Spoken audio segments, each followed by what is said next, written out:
নমস্কার দর্শক বন্ধুরা, রেস স্পোর্টসের পর্দায় আপনাদের সবাইকে স্বাগত। এই মুহূর্তে আমি দাঁড়িয়ে আছি এনসি গ্রাউন্ডের সামনে এবং কিছুক্ষণ আগে কিন্তু এখানে অনুশীলন শেষ করলো ইস্টবেঙ্গল এনসি গ্রাউন্ডেই অনুশীলন করছে, এটা তো আপনারা জানেনই। আগের দিনে অনুশীলনকে কিন্তু ইস্টবেঙ্গলের নামতে সময় লেগেছিল, মানে যেই সময় অনুশীলন শুরু হওয়ার কথা অর্থাৎ 5টা, তার থেকে একটু পরে অর্থাৎ 5:30টার দিক করে কিন্তু অনুশীলন শুরু করেছিল ইস্টবেঙ্গল। আজকে কিন্তু ঘটলো তার অন্য ঘটনা। আজকে একদম ডট 5টায় অর্থাৎ একদম হাতের টাইম ধরে কিন্তু মাঠে নেমে পড়লেন আন্তোনিও লোপেজ হাভাস এবং তার সাথে সম্পূর্ণ তার দল অর্থাৎ লাল হলুদ ব্রিগেড। মাঠে নামার পর হাভাস এবং ইস্টবেঙ্গল দল পুরো গোল করে দাঁড়ানোর পর হাভাস কিন্তু ইনস্ট্রাকশন দিতে শুরু করলেন পুরো দলকে। এবার আন্তোনিও লোপেজ হাভাসকে আমরা যারা চিনি আমরা জানি যে আন্তোনিও লোপেজ হাভাস মুখে কম কথা বলেন, তার হাতে মানে অঙ্গি ভঙ্গিতে কথা দাঁড়ানো বেশি বহিঃপ্রকাশ পায়।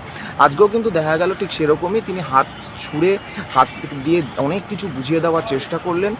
তার সাথে সাথে তিনি অনেক কিছু বোঝালেন যে কীভাবে খেলতে হবে, কীভাবে শুরু করতে হবে, কী প্ল্যানিংয়ে অনুশীলন এগোবে। এই সব কিছু বুঝিয়ে দেওয়ার পর কিন্তু অনুশীলন শুরু করলো ইস্টবেঙ্গল। অনুশীলনের শুরুতে সবার প্রথমে ফিজিওর সাথে প্রত্যেক দিনের মতন আজকেও কিন্তু সময় কাটালো সম্পূর্ণ ইস্টবেঙ্গল দল।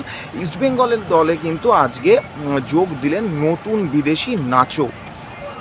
এই বিদেশি কিন্তু আগের দিন রাতের বেলা নেমেছেন দমদম এয়ারপোর্টে এবং তিনি কিন্তু আজকে অনুশীলনে যোগ দিলেন। তবে অনুশীলনে যোগ দিয়ে আমরা যেমন দেখেছিলাম রাশিদকে অনুশীলনে যোগ দিয়েই নেমে যাবার জন্য তিনি খেলতে নেমে গেছিলেন, কিন্তু এখানে দেখা গেল সেরকম নয়। নাচো কিন্তু আজকে বল পায় অনুশীলন করলেন না, দলের সাথে অনুশীলন করলেন না। তিনি কিছু সময় শুরুর দিকে অনুশীলনে আসার পর কিছুক্ষণ ফিজিক্যাল ট্রেনিং করলেন এবং সেটা একাই, কোনো ফিজিওর সাথে না, ফিজিক্যাল ট্রেনিং করলেন এবং তারপরে কিছুক্ষণ ওয়েট ট্রেনিং করার পর তিনি কিন্তু সাইডে বেঞ্চে বসে পড়লেন এবং বসে সেখান থেকে তিনি সম্পূর্ণ অনুশীলন পর্যবেক্ষণ করলেন। তার সাথে সাথে আমরা দেখলাম যে দানিশ ফারুক এবং বরিস তারা দুজনও কিন্তু এখনও দলের সাথে অনুশীলন করতে পারছেন না।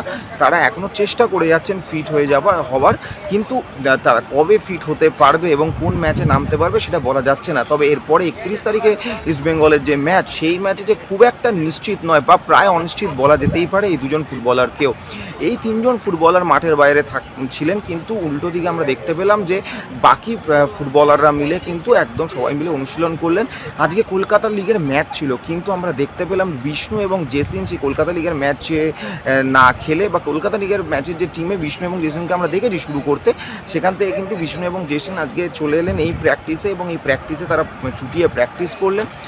এরপরে হাভাস আজকে মেনলি যেটা করলেন সেটা হলো ঠিক আগের দিনের মতোই অজস্র পাস এবং সেটাও কাউন্ট দিয়ে একজন কাউন্ট দিচ্ছে। আজকে হাভাসের সহকারীর জায়গায় আজকে বিনো জর্জিনিও হাভাসের সহকারী, ভারতীয় সহকারী, তিনি কাউন্ট দিচ্ছিলেন এবং হাভাসের টিম মানে অর্থাৎ ইস্টবেঙ্গল সম্পূর্ণ পাসিং করছিলেন।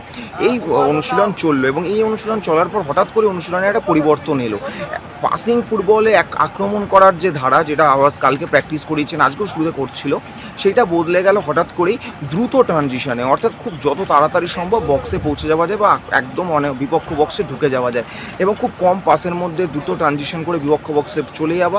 এইটাও কিন্তু চেষ্টা করতে শুরু করলো ইস্টবেঙ্গল দল এবং এই প্র্যাকটিসটাও চললো অনেকক্ষণ ধরেই। এরপরে উইংয়ে বল ঠেলে দেওয়া, উইং থেকে বল বড় লম্বা না ভাসিয়ে কাট করে ভেতরে ঢুকে ছোট ভাসানো বা ডায়াগোনাল ভাসানো, এই জিনিসগুলোর ওপরেও কিন্তু নজর দিল ইস্টবেঙ্গল দল এবং এভাবেই কিন্তু আজকে ইস্টবেঙ্গল অনুশীলন চললো।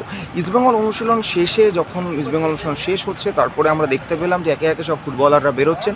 সেইখানে কিন্তু ইস্টবেঙ্গল অনুশীলনে যে নতুন বিদেশি যোগ করেছেন নাচো, তার সাথে এলেন র্যামিরেজ এবং নাচো, এই দুজন ইস্টবেঙ্গল এবছর নতুন এবং তারা দুজন কিন্তু এর আগেও একসাথে খেলেছেন এবং এনাদের দুজনের যে একটা বন্ধুত্ব আছে সেটা কিন্তু বোঝা গেল। তারা দুজন একসাথে বেরোচ্ছিলেন, সেই সময় দর্শকরা তাদেরকে সেলফির আবদার করলে তাদের সাথে সেলফি তোলে এই দুজন ফুটবলারই এবং তারপর নিজেদের মধ্যে বেশ হাসি মজা করেন। বোঝা যাচ্ছিল যে কোনো একটা কথা নিয়ে দুজনকে যেটাকে বলে লেগ পুল করা বা সেরকম কিছু করছিল। সেখানে র্যামিরেজ কিছু একটা বলছিল নাচোকে, নাচো হাসছিল, আবার নাচো উল্টে কিছু একটা বলছিলেন যার জন্য র্যামিরেজ হাসছিলেন এবং একটা বেশ বন্ধুত্বপূর্ণ সম্পর্ক এখানে একটা তৈরি হলো এবং বোঝা যাচ্ছে যে এই দুজনের মধ্যে কমিউনিকেশন কিন্তু খুব দুর্দান্ত। আমরা কালকেই বলছিলাম যে ইস্টবেঙ্গল দলে কমিউনিকেশনটা একটা বিশাল বড় অংশ হতে চলেছে এবছর। কালকে যেহেতু আমরা প্র্যাকটিসে দেখেছিলাম সেই জিনিসটা, এই দুই ফুটবলারের মধ্যে হয়তো নতুন করে কমিউনিকেশন তৈরি করতে হবে না, এই দুই ফুটবলারের কমিউনিকেশন খুব ভালো দেখেই বোঝা গেল এবং তারা যখন বাড়ি ফিরলেন সেই বাড়ি ফেরার গাড়ি অর্থাৎ হোটেলে ফিরছেন, ওই হোটেলে ফেরার গাড়িও কিন্তু তারা একসাথেই ধরলেন, একই গাড়িতে ফিরলেন।